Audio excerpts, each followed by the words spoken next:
ഉദ്യോഗസ്ഥർ, അതായത് ശബരിമലയിലെ സ്വർണ്ണ ബോർഡിലെ ഉദ്യോഗസ്ഥരുടെ പങ്ക് കൂടി അന്വേഷിക്കേണ്ടതുണ്ട്. ഇന്ത്യൻ ശിക്ഷാ നിയമത്തിലെ വകുപ്പുകൾ നിലനിൽക്കുന്ന ഗൗരവമുള്ള ഗൂഢാലോചന സംബന്ധിച്ച വിവരങ്ങളാണ് ഇതിനോടകം കോടതിയുടെ മുന്നിൽ എത്തിയിരിക്കുന്നതെന്ന് ഈ ഹർജി പരിഗണിച്ച ബെഞ്ച് വ്യക്തമാക്കുന്നുണ്ട്. അതുകൊണ്ട് ആ നിലയിലുള്ള വിപുലമായ അന്വേഷണം തന്നെ വേണം. ഇത് അന്വേഷണ സംഘം directly answerable to the court എന്നാണ് ഹൈക്കോടതി തന്നെ വ്യക്തമാക്കിയിരിക്കുന്നത്. അതായത് team of high ranking officers directly answerable to the court. ഹൈക്കോടതിക്ക് നേരിട്ട്, അതായത് ഇതിപ്പോൾ പോലീസിലെ വിവിധ വകുപ്പുകൾ, ഇപ്പോൾ സൈബർ വിദഗ്ധർ ഉൾപ്പെടെ ദൈനംദിന സ്റ്റേഷൻ ഡ്യൂട്ടികൾ ചെയ്യുന്ന CI ഉൾപ്പെടെ ADGP മുതലായവരുൾപ്പെടെയുള്ള ഒരു പ്രത്യേക സംഘത്തെയാണ് കോടതി വെച്ചിരിക്കുന്നത്. അവർ directly answerable to the court, അതായത് ഹൈക്കോടതിയുടെ നേരിട്ടുള്ള മേൽനോട്ടത്തിൽ, അല്ലെങ്കിൽ ഹൈക്കോടതി ദേവസ്വം ബെഞ്ചിന്റെ നേരിട്ടുള്ള മേൽനോട്ടത്തിലായിരിക്കും ഈ അന്വേഷണ സംഘം പ്രവർത്തിക്കുക. അപ്പോൾ കോടതിക്കായിരിക്കും അവർ റിപ്പോർട്ട് നൽകേണ്ടത്, കോടതിയായിരിക്കും റിപ്പോർട്ടുകൾ വിളിച്ചു വരുത്തുന്നത്. അതിൽ മറ്റേതെങ്കിലും തരത്തിൽ പോലീസിലെ തന്നെ റാങ്ക് ആയിരിക്കില്ല ബാധകമാവുക. കോടതിയുടെ മേൽനോട്ടത്തിലുള്ള അന്വേഷണം എന്ന തത്വത്തിൽ നമുക്ക് വിലയിരുത്താം. കാരണം ഉണ്ണികൃഷ്ണൻ പോറ്റിക്ക് കൈമാറിയത് സ്വർണം പൊതിഞ്ഞ സ്വർണ്ണപ്പാളികൾ തന്നെയാണ്. അത് ദേവസ്വം രേഖപ്പെടുത്തിയതിലെ സാങ്കേതിക പിഴവ് മാത്രമാണ് ഉണ്ടായെന്നൊക്കെയുള്ള മൊഴികൾ ഇന്ന് വന്നിരുന്നു. അതിന് പിന്നാലെയാണ് ചില നിർണായകമായ പരിശോധനകളൊക്കെ ദേവസ്വം വിജിലൻസ് നടത്തുകയും 2019 ഉണ്ണികൃഷ്ണൻ പോറ്റിക്ക് കൊടുത്തുവിട്ട സ്വർണ്ണപ്പാളികൾ അതല്ല തമിഴ്നാടും ബാംഗ്ലൂരും ഒക്കെ കറങ്ങി തിരികെ ശബരിമലയിലേക്ക് എത്തിയത് എന്നുള്ള വളരെ നിർണായകമായിട്ടുള്ള ഒരു കണ്ടെത്തലിലേക്ക് ദേവസ്വം വിജിലൻസ് കടന്നിരിക്കുന്നു എന്നുള്ള സൂചനകൾ ഈ ഘട്ടത്തിൽ പുറത്തു വരുന്നുണ്ട്. ഉണ്ണികൃഷ്ണൻ പോറ്റി, ഒരു അർത്ഥത്തിൽ ഉണ്ണികൃഷ്ണൻ പോറ്റി ശബരിമലയിൽ നിന്ന് കൊടുത്തുവിട്ട സ്വർണ്ണപ്പാളി മാറ്റി എന്ന് നേരിട്ട് തന്നെ പറയാൻ കഴിയുന്ന നിലയിലേക്ക് അന്വേഷണം എത്തിച്ചേർന്നിരിക്കുന്നു എന്നുള്ളതാണ് ദേവസ്വം വിജിലൻസ് ഉദ്യോഗസ്ഥരിൽ നിന്ന് നമുക്ക് ലഭിക്കുന്ന വിവരം. ഫോട്ടോ പരിശോധന ഉൾപ്പെടെയുള്ള കാര്യങ്ങൾ ഇതുമായി ബന്ധപ്പെട്ട് ദേവസ്വം വിജിലൻസ് നടത്തിയിട്ടുണ്ട്. 2019 മുമ്പുണ്ടായിരുന്ന പാളികളുടെ ചിത്രങ്ങളുമായി ഇപ്പോൾ തിരികെ എത്തിയിരിക്കുന്ന സ്വർണ്ണപ്പാളികൾ ഒത്തു നോക്കിയപ്പോഴാണ് വ്യത്യാസം ദേവസ്വം വിജിലൻസ് സ്ഥിരീകരിച്ചത്. രണ്ടും വ്യത്യസ്തമെന്ന ദേവസ്വത്തിലെ വിദഗ്ധ ഉദ്യോഗസ്ഥർ ഇപ്പോൾ വിലയിരുത്തിയതായി സൂചനകൾ പുറത്തു വരുന്നുണ്ട്. കൂടുതൽ പരിശോധനകൾക്കായി ദേവസ്വം വിജിലൻസ് നടപടികളും ആരംഭിച്ചിട്ടുണ്ട്. കാലപ്പഴക്ക നിർണയ പരിശോധനയ്ക്കായിരിക്കും ദേവസ്വം വിജിലൻസ് ശുപാർശ നൽകുക എന്നുള്ള വിവരം പുറത്തു വരുന്നുണ്ട്.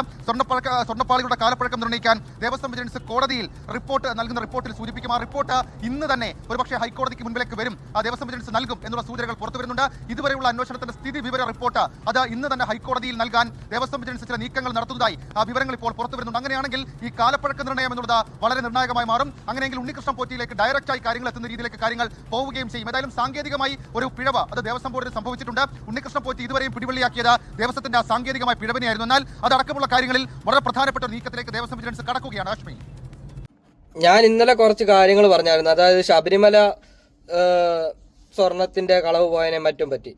അപ്പൊ ഇന്ന് റിപ്പോർട്ടുകളും വാർത്തകളും വരുന്നുണ്ട്, ഒന്ന് കേട്ടു നോക്കിയേ. പ്രതിക്കൂട്ടിലാക്കി സ്വർണ്ണപ്പാളി വിവാദത്തിൽ നിർണായക നിഗമനത്തിലേക്ക് ദേവസ്വം വിജിലൻസ്. സ്വർണ്ണപ്പാളി മാറ്റിയത് ദേവസ്വം വിജിലൻസ് സ്ഥിരീകരിച്ചു. ഉണ്ണികൃഷ്ണൻ പോറ്റി സ്വർണ്ണപ്പാളികൾ മാറ്റിയെന്നാണ് വിലയിരുത്തൽ. സ്വർണ്ണപ്പാളികളുടെ കാലപ്പഴക്കം നിർണ്ണയിക്കാൻ ദേവസ്വം വിജിലൻസ് ആവശ്യപ്പെട്ടേക്കും. 24 ബിഗ് ബ്രേക്കിംഗ്. ഷഫീദ് റാവുത്തർ വാർത്തയുടെ വിവരങ്ങൾ വെച്ചിരുന്നു. ഷഫീദ്, അങ്ങനെയെങ്കിൽ കുറച്ചുകൂടി സ്ഥിതിഗതികൾ ഗുരുതരമാകുന്നു. അറ്റകുറ്റപ്പണിക്കായി കൊണ്ടുപോയ ദ്വാരപാലകരുടെ പാളിയല്ല തിരികെ വന്നത്, അത് ഡ്യൂപ്ലിക്കേറ്റ് ആണ്, അത് വ്യാജമാണ് എന്ന് സ്ഥിരീകരിക്കുകയാണോ ദേവസ്വം വിജിലൻസ്? ഇന്നലെ ഞാൻ പറഞ്ഞ കാര്യം തന്നെയാണ്. അതായത് ഈ പറയുന്ന സ്വർണ്ണപാളികൾ അത് ഇവിടുന്ന് കൊണ്ടുപോയതല്ല തിരിച്ചു കൊണ്ടുവന്നേക്കുന്നത്, മനസ്സിലായില്ലേ? അത് ആരൊക്കെയാണ് അതിന്റെ പിന്നിലുള്ളതെന്നും മറ്റും അത് 1999 തൊട്ടുള്ള കാര്യങ്ങൾ അന്വേഷിക്കണം അങ്ങനെ വരുമ്പോൾ. കാരണം ഇത് ആരൊക്കെ എടുത്ത് കൊണ്ടുപോയിട്ടുണ്ട്, ആരൊക്കെ അഴിച്ചു പണിഞ്ഞിട്ടുണ്ട്, അങ്ങനെയുള്ള ആൾക്കാരെ എല്ലാ കാര്യങ്ങളും പുറത്തു വരണം.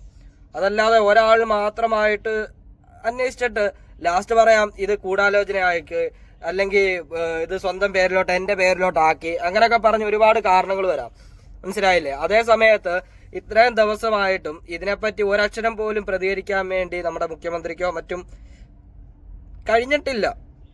അത് ഈ പറയുന്ന രാഹുൽ മാങ്കൂട്ടത്തിൻ്റെ മറ്റും കാര്യങ്ങളും ഇല്ലെങ്കിൽ മറ്റേ ഷൈൻ എന്ന് പറയുന്ന അവരുടെ കാര്യങ്ങളിലൊക്കെ വന്നപ്പം, അതായത് അവരുടെ പാർട്ടിക്ക് ആവശ്യമായിട്ടുള്ള ഒരു കാര്യം വന്നപ്പോഴത്തേന് അവര് പോലീസിനെ വെച്ച് അന്വേഷിക്കാൻ നോക്കുന്നു. അത് പോരാഞ്ഞിട്ട് ക്രൈംബ്രാഞ്ചിനെ ഇറക്കി അന്വേഷിക്കുന്നു. അങ്ങനെ പല ഏജൻസികളിലും മറ്റുമായിട്ട് അവരന്വേഷിക്കുന്നു. അതേ സമയത്ത് ഈ പറയുന്ന ശബരിമല ഹിന്ദുക്കളുടെ അത്യാവശ്യം ഏറ്റവും കൂടുതൽ നമ്മുടെ കേരളത്തിൽ തന്നെ ആൾക്കാർ പോകുന്നതും മറ്റ് സംസ്ഥാനങ്ങളിൽ നിന്ന്, അതായത് ആന്ധ്ര, കർണാടക, അങ്ങനെയുള്ള തമിഴ്നാട്, പല സംസ്ഥാനങ്ങളിൽ നിന്നും, ഇന്ത്യയിലുള്ള പല സംസ്ഥാനങ്ങളിൽ നിന്നും മറ്റു ആൾക്കാർ വരുന്നുണ്ട്. അങ്ങനെയുള്ളൊരു ശബരിമലയിൽ ഇത്രയും വലിയ പ്രശ്നം നടന്നപ്പം, അതായത് വിഗ്രഹത്തിന്റെ അടുത്തുള്ള ദ്വാരപാലക ശില്പത്തിന്റെ ആണ് ഈ സ്വർണം പോയിട്ടുണ്ടെന്ന് പറയുന്നത്. അതായത് ഇനി വിഗ്രഹം തന്നെ ഇവർ അടിച്ചോണ്ട് പോകത്തില്ലെന്ന് എന്താ ഉറപ്പ്? കട്ടുകൊണ്ട് പോയി മാറ്റി ചേഞ്ച് ചെയ്യത്തില്ല, അങ്ങനെയുള്ള കാര്യങ്ങൾ എന്താ ഉറപ്പ്? അതായത് അപ്പം ഇത് നല്ല രീതിക്ക് അന്വേഷിക്കുക, അങ്ങനത്തെ ഉള്ള കാര്യങ്ങൾ വേണം ചെയ്യാൻ. അല്ലാതെ ഈ പറയുന്ന പോലെ അവിടെ അന്വേഷിച്ചു, അവിടെ പോയില്ല, ഇവിടെ പോയില്ല, അവിടെ പോയി എന്നല്ല പറയേണ്ടത്. ഇതിനിടയ്ക്കൊക്കെ ഒരുപാട് കാര്യങ്ങളുടെ ആൾക്കാരുടെ കയ്യിൽ നിന്ന് മറ്റും പൈസ മേടിച്ചെന്നും എല്ലാം പുറത്തു വരുന്നുണ്ടായിരുന്നു.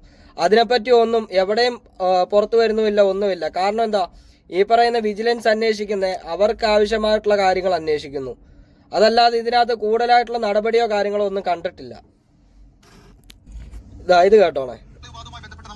വിവാദങ്ങളുടെ സീരീസിൽ നമ്മൾ ഇതുവരെ കേട്ടതിൽ ഏറ്റവും നിർണായകമായ ഒരു ട്വിസ്റ്റിലേക്ക്, ഒരു വിലയിരുത്തലിലേക്കൊക്കെ ദേവസ്വം വിജിലൻസ് എത്തിച്ചേരുന്ന മൊമെന്റാണിതെന്നുള്ള കാര്യത്തിൽ തർക്കമില്ല. ഇന്ന് രാവിലെയും ഈ ദേവസ്വം ഉദ്യോഗസ്ഥന്റെ ഒരു മൊഴി, അത് ദേവസ്വം വിജിലൻസ് ശേഖരിച്ചതിന് വിവരങ്ങൾ പുറത്തു വന്നിരുന്നു. അതായത് 2019 ഉണ്ണികൃഷ്ണൻ പോറ്റിക്ക് കൈമാറിയത് സ്വർണം പൊതിഞ്ഞ സ്വർണ്ണപ്പാളികൾ തന്നെയാണ്. അത് ദേവസ്വം രേഖപ്പെടുത്തിയതിലെ സാങ്കേതിക പിഴവ് മാത്രമാണ് ഉണ്ടായെന്നൊക്കെയുള്ള മൊഴികൾ ഇന്ന് വന്നിരുന്നു. അതിന് പിന്നാലെയാണ് ചില നിർണായകമായ പരിശോധനകളൊക്കെ ദേവസ്വം വിജിലൻസ് നടത്തുകയും 2019 ഉണ്ണികൃഷ്ണൻ പോറ്റിക്ക് കൊടുത്തുവിട്ട സ്വർണ്ണപ്പാളികൾ അതല്ല തമിഴ്നാടും ബാംഗ്ലൂരും ഒക്കെ കറങ്ങി തിരികെ ശബരിമലയിലേക്ക് എത്തിയത് എന്നുള്ള വളരെ നിർണായകമായിട്ടുള്ള ഒരു കണ്ടെത്തലിലേക്ക് ദേവസ്വം വിജിലൻസ് കടന്നിരിക്കുന്നു എന്നുള്ള സൂചനകൾ ഈ ഘട്ടത്തിൽ പുറത്തു വരുന്നുണ്ട്. ഉണ്ണികൃഷ്ണൻ പോറ്റി ഒരു അർത്ഥത്തിൽ ഉണ്ണികൃഷ്ണൻ പോറ്റി ശബരിമലയിൽ നിന്ന് കൊടുത്തുവിട്ട സ്വർണ്ണപ്പാളി മാറ്റി എന്ന് നേരിട്ട് തന്നെ പറയാൻ കഴിയുന്ന നിലയിലേക്ക് അന്വേഷണം എത്തിച്ചേർന്നിരിക്കുന്നു എന്നുള്ളതാണ് ദേവസ്വം വിജിലൻസ്. അതായത് ഈ കാര്യങ്ങളാണ് ഇന്നലെ ഞാൻ പറഞ്ഞത്. അതായത് ഈ പറഞ്ഞ സ്വർണ്ണപ്പാളി അതായത് തമിഴ്നാട്ടിലും കർണാടകയിലും ബാംഗ്ലൂരും ഒക്കെ കൊണ്ടുപോയി കറങ്ങിയിട്ട് ഈ സ്വർണ്ണപ്പാളി അതായത് ഏതെങ്കിലും പണക്കാരുടെ വീട്ടിൽ, ഹിന്ദുക്കളായിട്ടുള്ള പണക്കാരുടെയോ മറ്റേന് കടത്തുന്ന ആൾക്കാരുടെയോ കൈ കൊടുത്തിട്ടുണ്ടോ,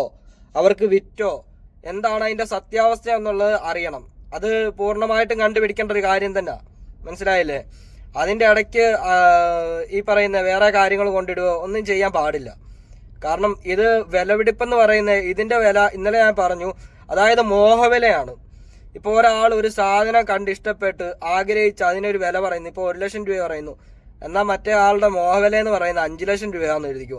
ആ 5 ലക്ഷം രൂപയ്ക്ക് മേളിൽ കൊടുത്തും മേടിക്കാൻ ആൾക്കാരുണ്ടായിരിക്കും. പ്രത്യേകിച്ച് ഈ ദൈവത്തിന്റെ സന്നിധിയിലുള്ള സാധനങ്ങൾ എന്നൊക്കെ പറയുമ്പം അതിന് ഹിന്ദുക്കളുടെ ആണെങ്കിലും മുസ്ലിങ്ങളുടെ ആണെങ്കിലും ക്രിസ്ത്യാനികളുടെ ആണെങ്കിലും ഉള്ള കാര്യമാണ്. മനസ്സിലായില്ലേ?